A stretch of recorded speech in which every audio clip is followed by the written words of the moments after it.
Hi everyone, this is the RC Nitro Nerds here for RC Nitro for Dummies, and you're watching the third and final part of how to maintain your Nitro RC vehicles. I certainly urge you to please watch the first two parts because hopefully you can pick up some tips. As you know, my channel is intended for newcomers, i.e. newbies, to the hobby. So I really hope that you can gain some information on how to maintain your Nitro vehicle, because it is essential that you do so. This is something that it's really not an option. You have to do it. If you want to have any sort of a long relationship, if you will, with your RC Nitro cars, then you have to maintain. And as I mentioned, it's fun. It's probably, I think I enjoy it honestly almost as much as running them themselves. But I think what happens is I love to maintain them and then watch my work out on the course to see how they do. So it's one of those things, you get to see all of your hard work in action. And my goal is to make sure that my cars stay like new. And the only way to do that is to maintain them. It's not magic. It will only happen if you do proper maintenance on them.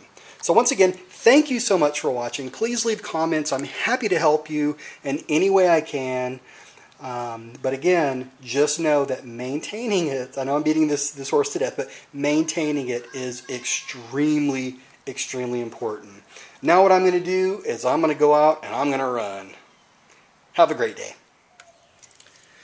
And finally, after every 20 runs or so, this is your big day. So go ahead and reserve yourself a Saturday or Sunday or whatever day you have to where you can spend at least 3 to 4 hours going through it, because you're going to want to do everything that I have just mentioned in addition to a few other things.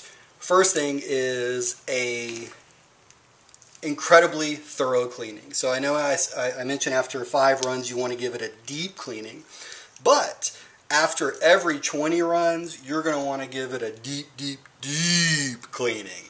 All right? I'm talking about you scrub every single part, polish every part, down to the heads of each screw, cleaning all that out, because I promise it will make a world of difference. The whole idea is you want to keep your car running like new. The other things you want to do is change your differential fluids in the front and the back. Make sure you definitely change those. Change your shock oil. Now, if you see that you're leaking anything from the bottom prior to that, you'll want to change it then. But I'd say about every 20 runs, it's a great idea. Don't just put shock oil in it to fill it up. If it's leaking, actually change it out. The other things that you're going to want to do after every 20 runs is to check both your clutches and your brake assembly. So don't be afraid to get in there, take the engine out, take the clutch assembly off, make sure that the spur gear and the pinion gear, they're clean those off, make sure there's no dents or anything keeping it from running smoothly. Look at your clutch shoes. They can obviously wear out, and if they need to be replaced, hey, this is your time right now to go through anything that is worn that you see during this. This is your chance to replace or even upgrade.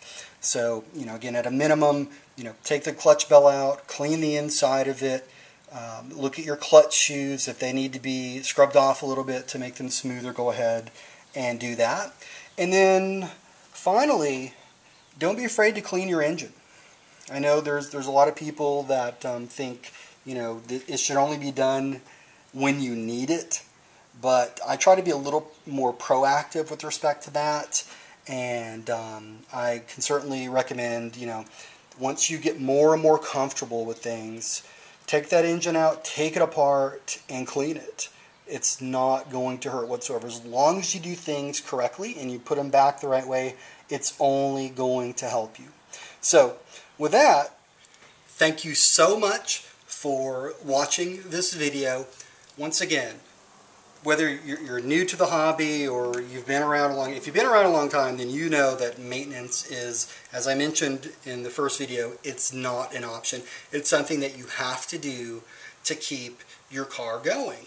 And if you think about it, these little cars right here actually, in my opinion at least, require more maintenance than full-size cars, because how often is it that you have to change the shock fluid in your full-size car, and how often you have to take apart the engine and clean it and things like that. So I promise you, it makes an absolute world of difference. Plus it's fun. So I will have a specific video on everything that I just walked through, every single exercise. So please do not be afraid to learn. Do not be afraid to get your hands in there and learn how to fix and upgrade your car, because if you don't, bad things are going to happen. You're going to have a car, you'll like it, and as I mentioned earlier, after 3 or 4 months, it's just not going to be really worth anything, and you're not going to enjoy driving it anymore, and you'll quit the hobby. And we don't want to see that happen whatsoever. So thank you so much again, and I don't know about you, but it is a wonderful spring evening here in Texas, and I'm about to fire this bad boy up and drive him up and down the street, so I can't wait. Bye.